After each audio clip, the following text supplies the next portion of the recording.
Mambo vipi mwanamichezo, mambo vipi Mtanzania mwenzangu?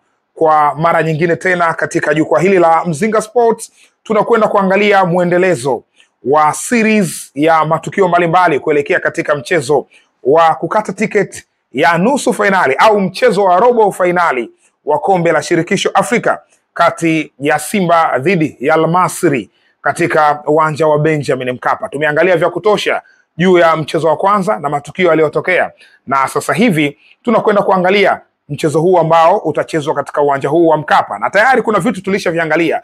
Wakati huu tunakwenda katika engo tofauti, na engo ya leo ni juu ya mwamuzi wa mchezo huu. Mwamuzi ni nani na rekodi yake dhidi ya timu za Tanzania ipo vipi?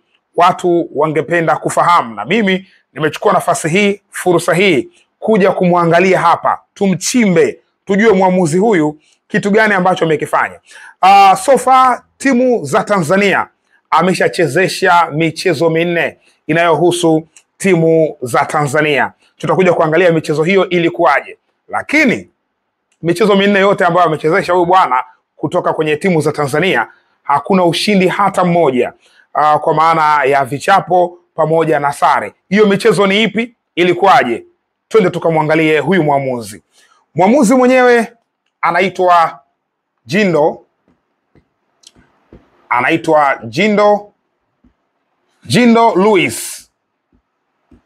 Louis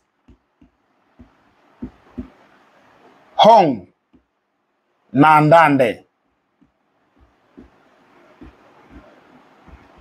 Hili ndio jina lake, Jindo Louis Hong Nandande. Yes, huyu bwana anatokea Benin. Benin hii ni nchi inayopatikana Afrika ya Magharibi. Anakwenda kuchezesha mchezo unao husisha klabu ya Simba, of course, Simba dhidi ya Al Masry. Kwa hiyo ukiangalia katika huu mchezo Benin ni zoni ya wafu, kwa maana ya zoni ya magharibi mwa Afrika.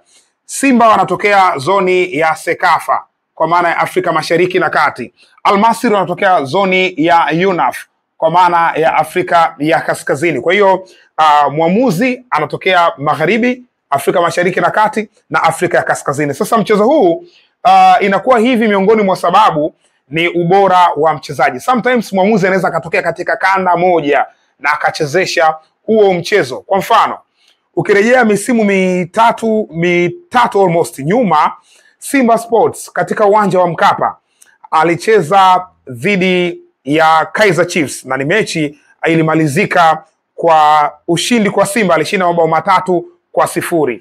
Ule mchezo mwamuzi alikuwa anatokea Rwanda, kwa maana ya Pacific Ndawehabimana.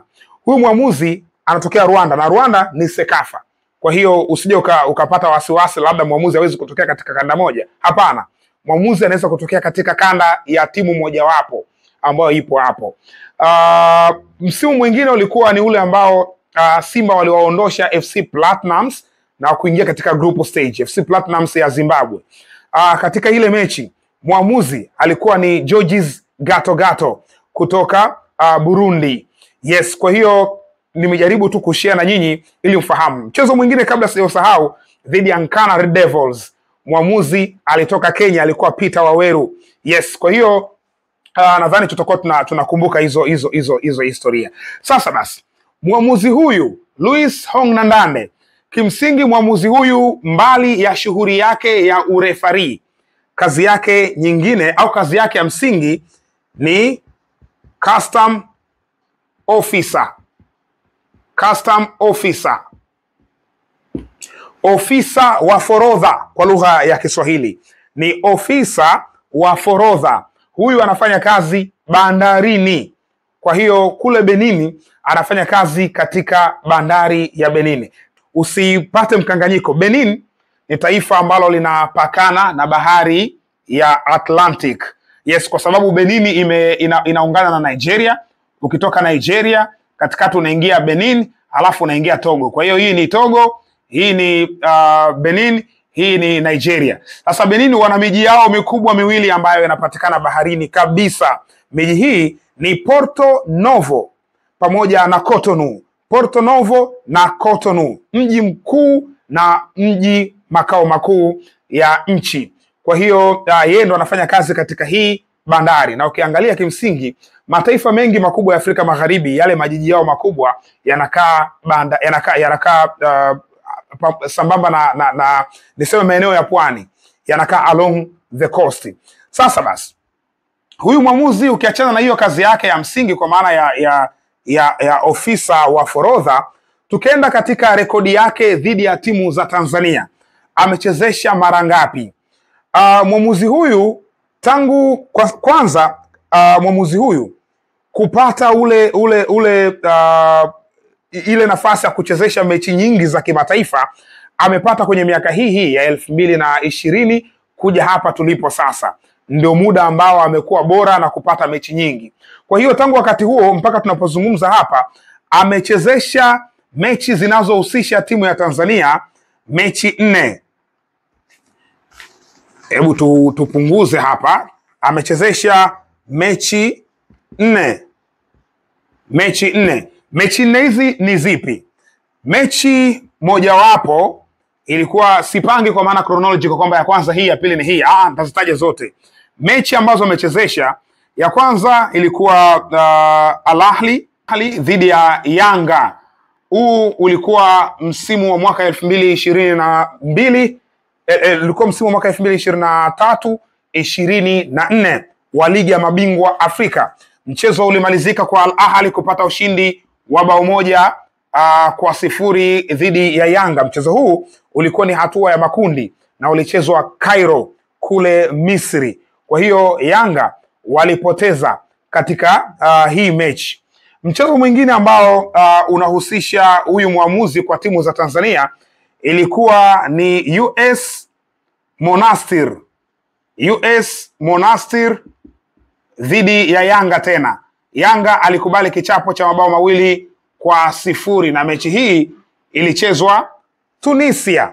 Ilimalizika kwa US Monastir kupata mabao 2-0. Tutakumbuka huu ni msimu wa mwaka 2022-23. Yanga walicheza mpaka hatua ya fainali ya kombe la shirikisho Afrika. Mchezo mwingine ambao huyu bwana alikuwa kati ulikuwa ni Zambia 1 Tanzania 1 Tanzania. Hii ilikuwa ni AFCON ya mwaka 2023 2024, ilifanyika Ivory Coast.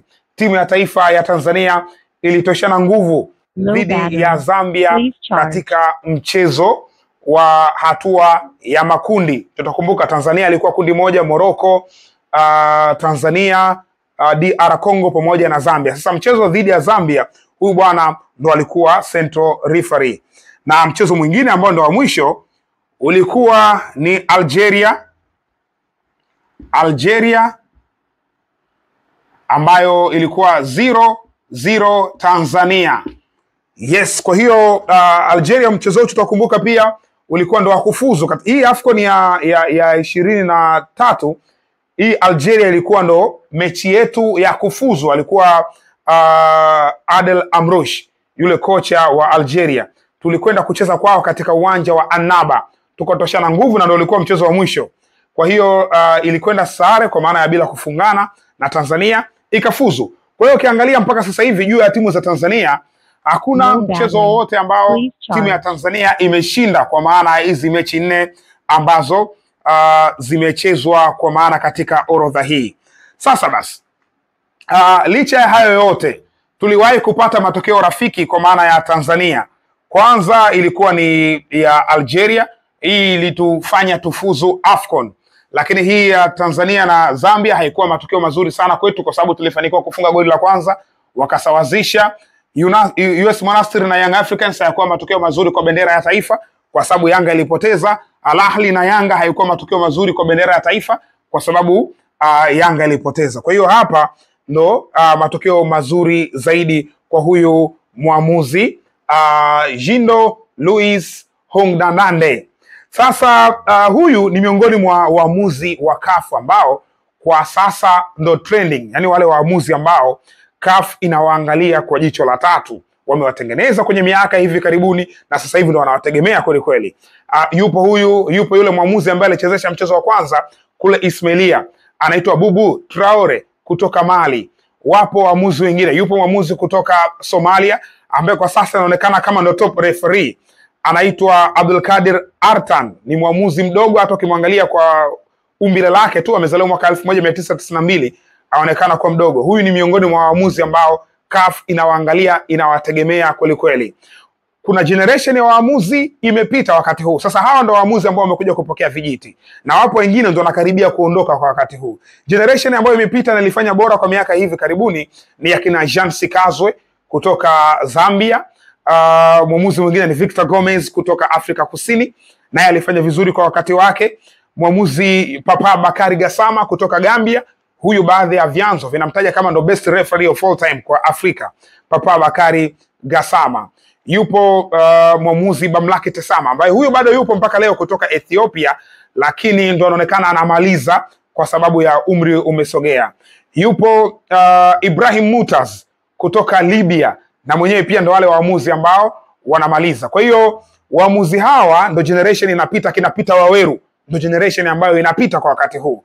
Lakini huyu na yule mwamuzi ambaye alichezesha mchezo wa kwanza kule Ismailia ndo waamuzi generation mpya ambayo imekuja kutake over na wanafanya vizuri so far. Wamekuwa wakipewa mechi nyingi bora, mechi nyingi kubwa, mechi nyingi muhimu ambazo zinahitaji umakini wa hali ya juu. Wao wamekuwa wakikabidhiwa na hizo mechi na wamekuwa wakifanya vizuri. Tanzania tunaye Ahmed Arajiga, kwa msimu huu amechezesha mchezo mmoja wa ligi ya mabingwa, naye ni wale waamuzi ambao wanaangaliwa kwa maana ya kupikwa ili kujua kuwa bora baada ya miaka kadhaa hapa mbele. Lakini huyu ni miongoni mwa waamuzi ambao tayari wamesha prove kwa maana ya ubora wao. Kwa hiyo huyu bwana ndo atakuwa katikati katika mchezo wa Simba dhidi ya Al Masry siku ya Aprili 9 katika uwanja wa Benjamin Mkapa jijini Dar es Salaam, Tanzania. Itakuwaje? Kila laheri wekundu wa Msimbazi Simba.